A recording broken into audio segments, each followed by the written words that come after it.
Este é um pequeno trecho da aula dessa semana da Dédalus, a comunidade de pessoas que buscam e querem ser um melhor católico dia após dia. Se você quer ver a aula completa, participar ao vivo das aulas semanais, podendo fazer perguntas e fazer parte da nossa comunidade de discussões, clique no primeiro link da descrição e se inscreva por menos de R$ 9 por mês no plano anual. Que Deus nos abençoe. E aí hoje a gente está falando do capítulo 6, se não me engano, que é o capítulo sobre o pecado, tá? E qual é a necessidade da gente falar? Porque a gente falou na semana passada, semana retrasada, semana passada foi a aula ao vivo, uma aula extra, né? Com o Klaus, sobre a questão de vencer o vício da preguiça, tá? E aí, na aula de hoje, tá? Perdão, na aula retrasada a gente falou sobre a criação e a queda do homem. Né? A gente falou da criação, né? Falamos de Adão e Eva, tá? Falamos da queda, o famoso pecado de origem, certo? Que levou, digamos assim, a nossa perdição.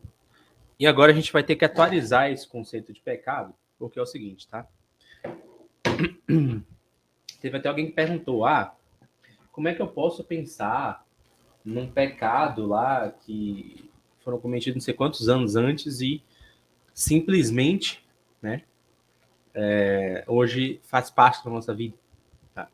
Então a gente respondeu essa pergunta lá, mas a gente tem que entender o seguinte também, até porque tem alguns erros de protestantes, né, que acabam desgraçando a vida espiritual das pessoas, e esses erros às vezes são veiculados na cultura, enquanto informações, enquanto ideias, né? E aí realmente causa problemas na vida espiritual. Em que sentido? Né? Então, por exemplo, muito protestante tem a visão do seguinte, olha, a gente tinha o pecado de original, de Adão e Eva, tá? E aí, Cristo veio, morreu na cruz, né? Remiu o nosso pecado e aí acabou. Basta que eu me batize, basta que eu creia e não tem o restante, eu posso fazer o que eu quiser. Na verdade, não é bem eu posso fazer o que quiser, mas é quase isso. Ou seja, tem umas limitações morais, mas que são só meras limitações morais, tá? Aliás, se você for perceber, boa parte dos católicos pensam assim. Eles pensam que a transgressão dos pecados são meras limitações morais, né? É o que dá margem para o escrúpulo. O sujeito simplesmente acha, né, que o cristianismo consiste num conjunto de regras a ser seguido, né? E não é verdade, tá? Não é verdade, certo? A gente vai até falar um pouco disso aqui nesse assunto, nesse vídeo, tá? Então, muitos protestantes têm essa visão. Não, né? Vou lá, peco, certo? Né? E Jesus Cristo já me salvou, né? Eu não tenho nenhum tipo de resposta a ser dada agora por conta das minhas ações, dos meus atos, o que na verdade é incorreto. Qual foi a grande consequência da queda do homem, do pecado original, tá? Foi o fato de que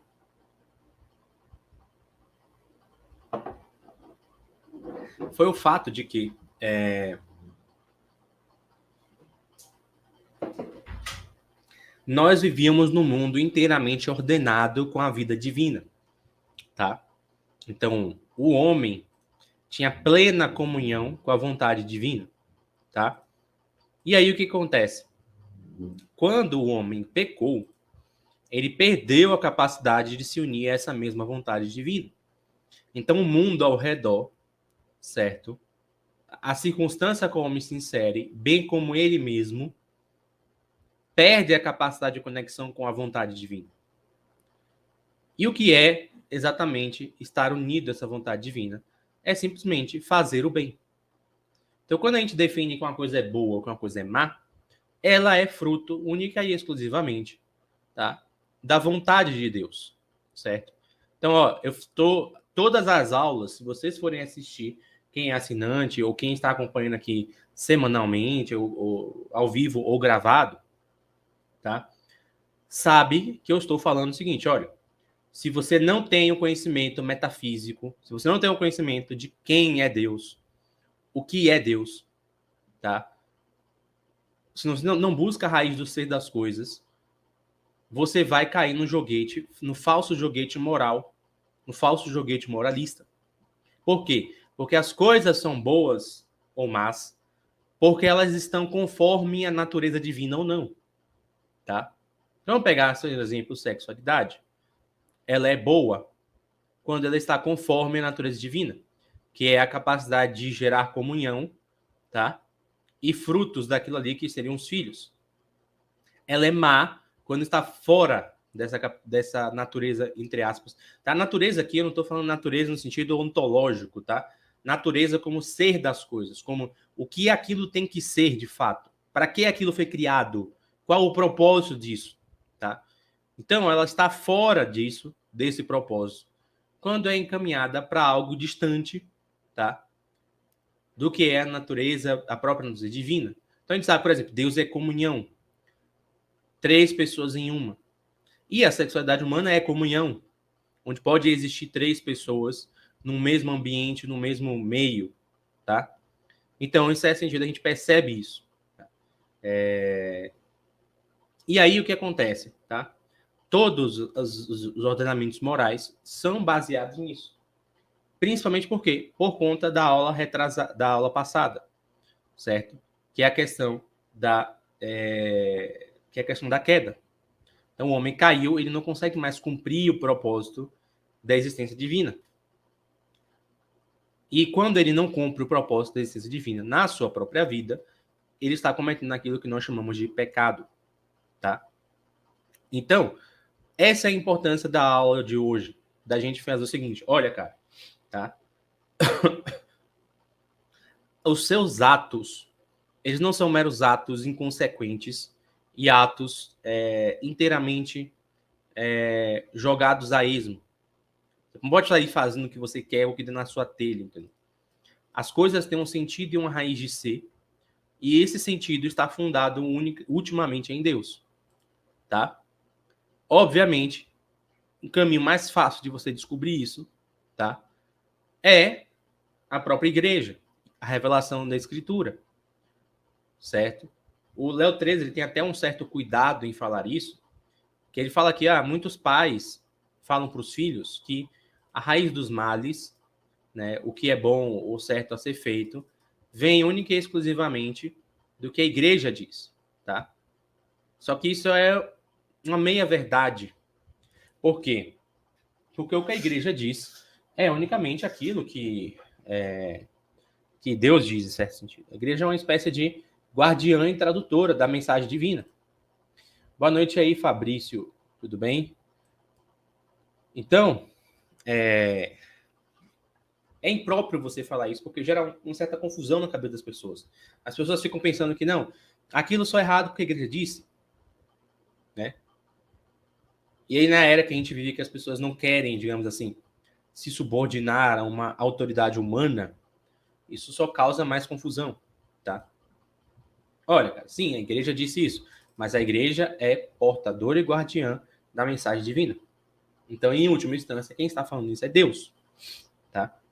Então, pecado unicamente, necessariamente, vem daí, tá? Então, o nome do capítulo que a gente está investindo chama-se pecado atual.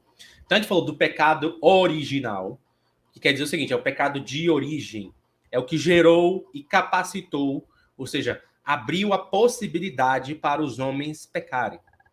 Então, o próprio conceito de pecado de origem já é contra a visão protestante que eu falei anteriormente.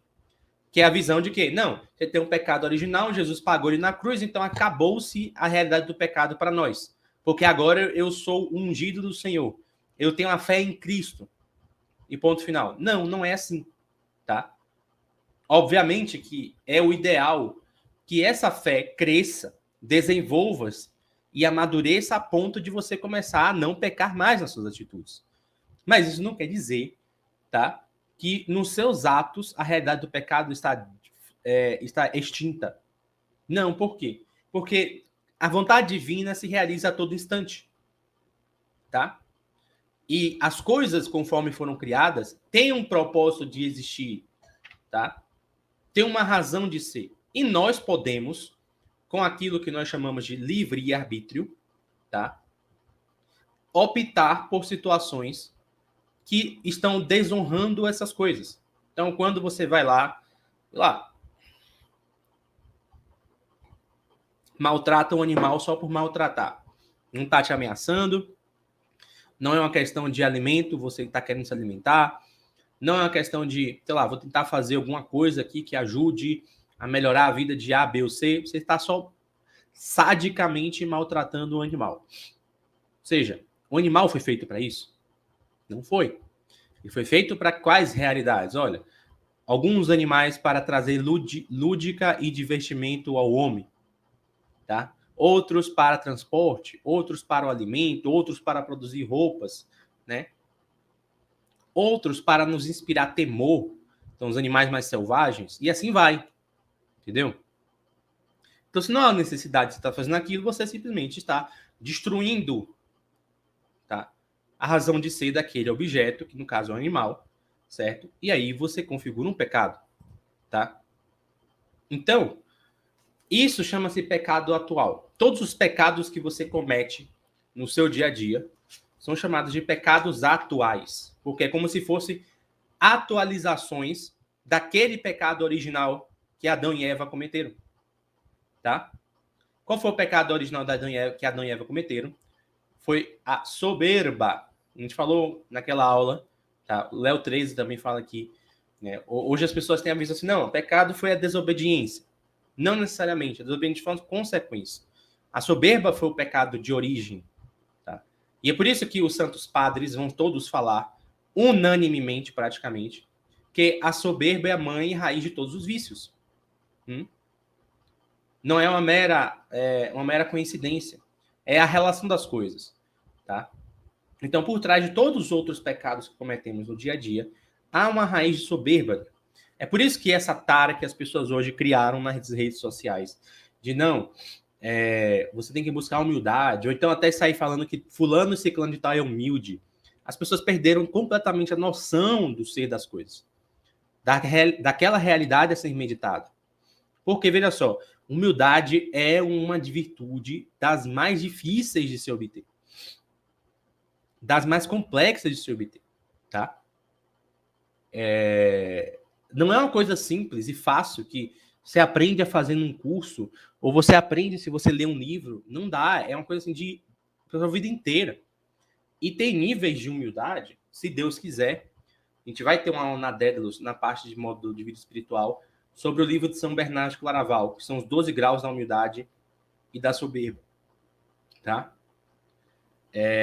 Mas veja só, tem níveis da humildade que só Deus pode conceder para uma alma. Então não dá para ser 100% humilde por suas próprias forças, por seu próprio entendimento, por seu próprio conhecimento. E é por isso que os pecados que a gente comete existem, porque há raiz de soberba em nós ainda. Né? Há uma possibilidade de se enxergar além do que você é de fato, para além do seu próprio ser. Tá? Então, certo? Pecado atual é isso. São os pecados que a gente comete. Dentre esses pecados, a gente vai ver nas cartas de São João que ele vai fazer uma distinção. Ele fala assim, olha, tem pecados que matam a alma e tem pecados que não matam a alma.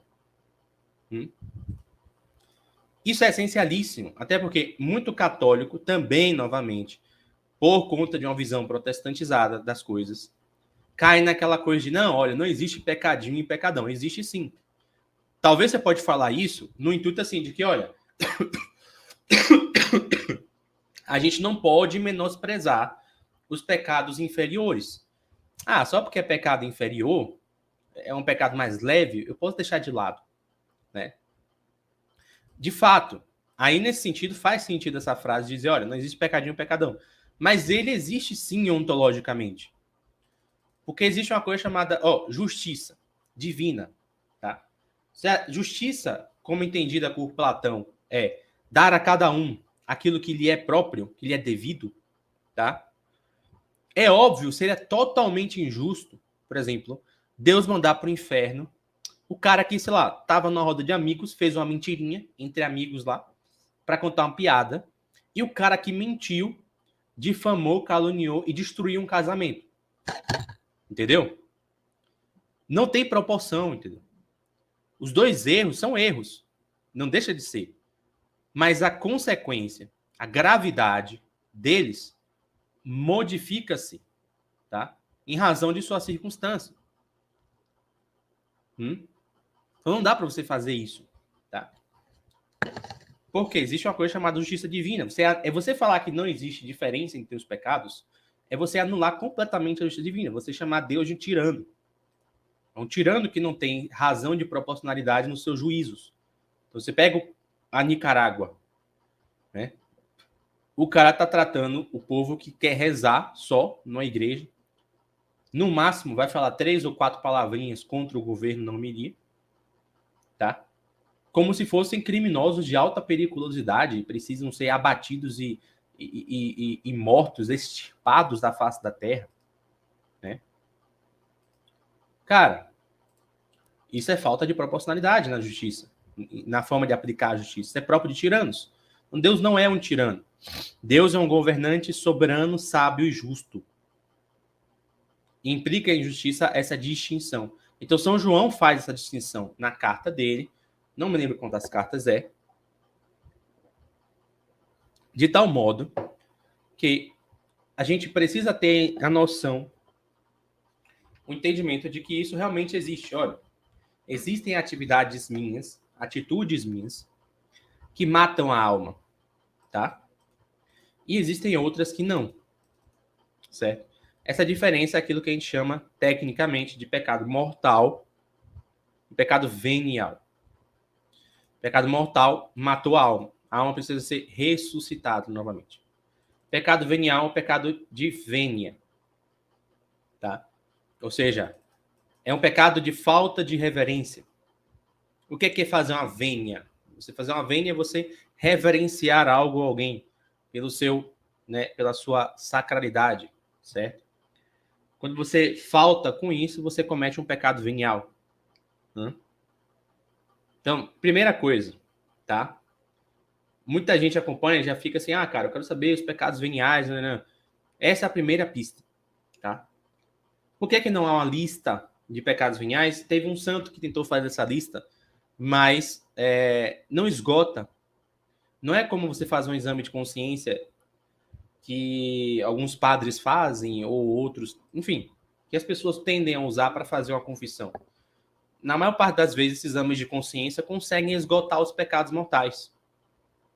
Mas os pecados veniais, mesmo que você tenha uma lista, que você faça várias listas, você não consegue esgotá-los. Para essa noção, esses pecados são aqueles que, acho que é Provérbios que fala, olha, o justo peca 7 vezes ao dia. O que quer dizer isso? O justo é aquele que cumpriu plenamente a justiça divina, tá?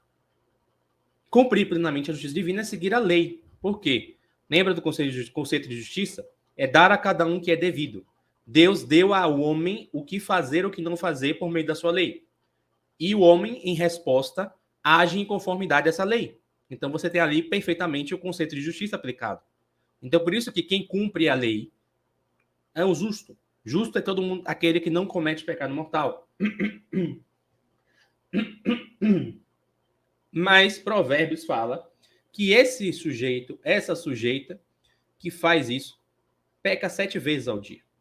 Então, em uma semana, ela pecou 49 vezes, tá? Em uma semana, ela pecou 49 vezes, né? Em um mês, 1.470 vezes. Se você quiser botar no ano, 17.640 vezes. Cumpriram todos os mandamentos, mas pecou 17.640 vezes.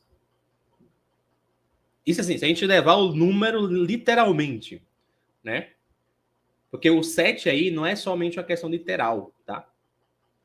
Tem uma questão simbólica, do simbolismo do número 7. A gente não vai explicar isso aqui hoje.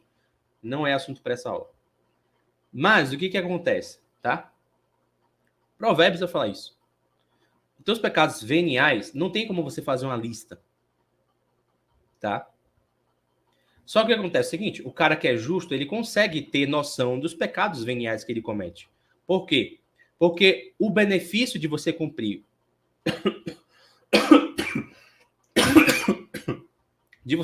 plenamente a lei e viver verdadeiramente a religião, ou seja, você cumpre a lei não porque ela é um conjunto de regras morais, mas porque é uma conformação do seu ser como um ser divino. Você cumpre a lei nesse espírito, tá? Praticando a religião, na oração, jejum, esmola, ajudando as pessoas, servindo, doando, não reclamando, evitando os defeitos. Você aprimora a consciência a ponto de que você começa a perceber defeitos que antes não eram visíveis. Entendeu? Pecados, erros, falhas que não eram visíveis. Tá? Vai ter um post que vai sair esses dias que eu estava lendo as cartas do São Rafael Anarres Barão e na última carta tem um negócio chamado página de culpas. Né? Depois uma amiga me explicou, uma amiga que frequentou o mosteiro, que é o seguinte, no mosteiro eles têm uma tradição que é chamado as acusações das culpas. O que são isso? São falhas que você cometeu diante da comunidade, com irmãos, tá? Ou da regra da ordem. E aí é uma humilhação desgraçada. Aí você vai ver, olha, pô, esse pessoal tá ensinando humildade, não, porque a humildade é não sei o que lá das quantas, aí vem aqueles conceitos tomísticas. Cara, você não vai aprender nada de humildade assim. Sabe como é que você aprende humildade? Fazendo isso aqui que esse pessoal faz. O que é a acusação das culpas? Imagina você tem um mosteiro, tem 50 pessoas lá vivendo, sei lá, 30 pessoas vivendo. E aí você cometeu várias faltas com muitas delas ao longo do dia, ou então você cometeu faltas com a própria regra da ordem, etc. Você anota tudo isso. E aí vai uma pessoa lá na frente, a madre ou o abade ficam em posição de destaque, os irmãos ficam olhando, né? E você vai acusar todas as suas falhas, com possibilidades de ser acusado pelos irmãos que estão assistindo e sem poder se defender. Você faz isso, aí você vai entender o que é humildade. Entendeu? Aí você começa a ver o que é humildade. Aí você pega o São Rafael Arnaiz Barão, a página de confissão de culpas dele, tinha coisas assim do tipo, eu fui subir a escada lá de tal lugar do mosteiro e pisei com mais força. Falei na hora que deveria se fazer o grande silêncio. Coisas assim. Então, o cara vai adquirindo com uma consciência muito mais profunda dos seus erros. Não tem uma lista de pecados veniais. Não dá para ter uma lista objetiva de pecados veniais, porque eles são, em certo sentido, subjetivos. Não é à toa que, para eles serem perdoados, eles são perdoados de forma subjetiva. Então, os pecados mortais, a gente é perdoado por que meio? Pelo meio objetivo, onde todo mundo tem que ir, que é a confissão. Tá? Salvo casos específicos, todo mundo só recebe absolvição dos pecados mortais por meio da confissão sacramental. É um negócio objetivo. O padre está sentado num lugar, esperando você lá. Tem uma fila de vários fiéis que vão lá. É uma coisa unívoca para todos. Mas quando você vai pensar nos pecados veniais, você pode receber o perdão deles. Por exemplo, na missa, quando você faz o Kyrie, quando você pede, Senhor, tem piedade, etc. Tá? Na missa também. Quando você faz, por exemplo, É porque como eu estou indo muito mais na missa tridentina, eu só me lembro da fórmula em latim. Lembrei. Enfim, eu lembro da fórmula em latim, que é o Domine non sum dignus, ut inter subtectum meus sed tanto dic verbum et habito anima mea. É aquela oração que o Zaqueu reza quando Jesus entra na casa dele. Lembrei, se eu não sou digno que entreis minha morada, mas dizer uma palavra e serei salvo. Nessa oração você pede você recebe o perdão também dos pecados veniais. No próprio ato de comungar. Então, se comungou, pá, ali os pecados veniais são perdoados. Outra coisa, certo? Quando você faz atos de caridade fervorosos, quando você dá esmola, veja, são coisas que você faz subjetivamente. Não é uma coisa assim especificamente para todos irem lá. Então, os pecados veniais, você obtém a consciência e o entendimento deles por meio da sua própria consciência. Então, você aprimora a sua consciência junto de Deus. E através do aprimoramento dessa consciência, você consegue identificá-los. Agora, os mortais não, eles são objetivos. Inclusive, isso é fundamental falar, porque tem gente que fala assim, Yuri, olha, tal coisa você diz lá que é pecado mortal. Mas, o que acontece? Eu não me sinto assim, sabe? Isso não tem nada a ver com você se sentir. Entendeu? Tem a ver com o que está escrito e dito lá, entendeu? Não está dito que é pecado mortal fazer tal coisa, tá? É pecado mortal e ponto final. Ainda que você, assim, cara, eu acho que, sei lá, parece que não é tão estranho, né? Então, por exemplo, tive um amigo meu que no processo dele de conversão, ele tinha dificuldade para entender a questão, por exemplo, da pornografia ser um pecado mortal. Ou da masturbação. Não, pornografia não. Ele falou assim, ele falou, não, cara, pornografia eu até entendo. Você entrar no site lá, não sei o que. Mas a questão da masturbação não me parece ser assim, sabe? Na época, não conversei muito com ele, mas depois ele entendeu. Né? E viu, não, realmente, é pecado mortal. Né? Então, claro que, ó, eu tô falando o seguinte, olha, que subjetivamente, o pecado mortal não é definido assim, com base nas suas aspirações pessoais. É definido, obviamente, por autoridades. Jesus Cristo, né, o próprio Deus, tá? A igreja, certo? Então, ó, Jesus Cristo fala lá, se você olhar para uma mulher que não é a sua e desejá-la no coração, você já adulterou com ela. O que ele está querendo falar? Olha, olhar é a mesma coisa que você deitar numa cama e fazer sexo com ela. É Jesus Cristo que disse isso. Entendeu? Então ele está dizendo que, ó, o ato de olhar para uma mulher e fazer o adulto é romper o mandamento diretamente, entendeu? Tá? Agora, é claro que o fato dessas coisas serem objetivas não impede que você aprimore o seu entendimento delas. Aliás, é vantajoso você fazer isso. Tá? Por que é que tal coisa é pecado mortal? Por que é que faltar à missa é um pecado mortal?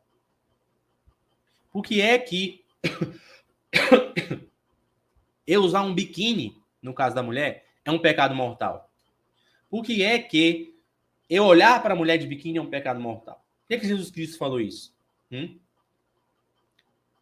Isso não quer dizer que você vai fazer uma casuística ou você vai fazer uma espécie de investigação para saber se aquilo é verdadeiro ou não. Mas você vai enraizar os motivos de seguir aquele princípio, entendeu? Tá? Isso ajuda muito, inclusive, até evitar cometer os pecados. Então, o que acontece, certo? Pecado mortal, tá? Como a gente está falando, ele é o rompimento da alma com Deus. Veja só, a sua alma foi criada por Deus. Aí vocês vão começar a ver como as primeiras aulas foram fundamentais. Lembra quando a gente falou, Deus cria tudo ex nihilo, do nada. Isso quer dizer o seguinte, que ele dá ser às coisas. E se as coisas existem, ele mantém elas sustentadas no ser, tá? Então a sua alma, ela é gerada do nada, certo? A gente pode alegar assim, o corpo tem a junção ali do espermatozoide e o óvulo, mas a alma, ela não está nem no espermatozoide, nem no óvulo.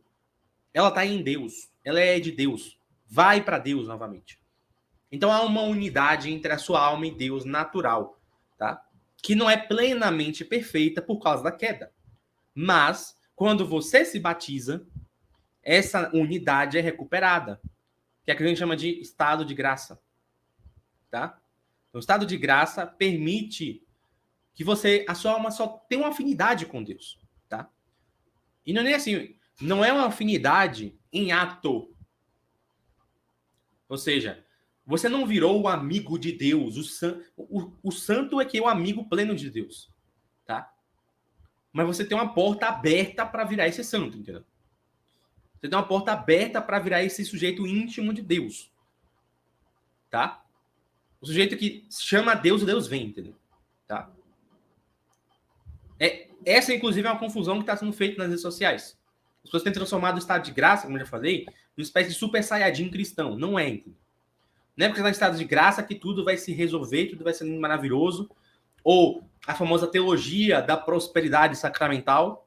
Não, você faz todos os sacramentos e tudo dá certo. Não vai. Claro que aquilo ajuda, certo? Mas a coisa é muito mais além do que isso.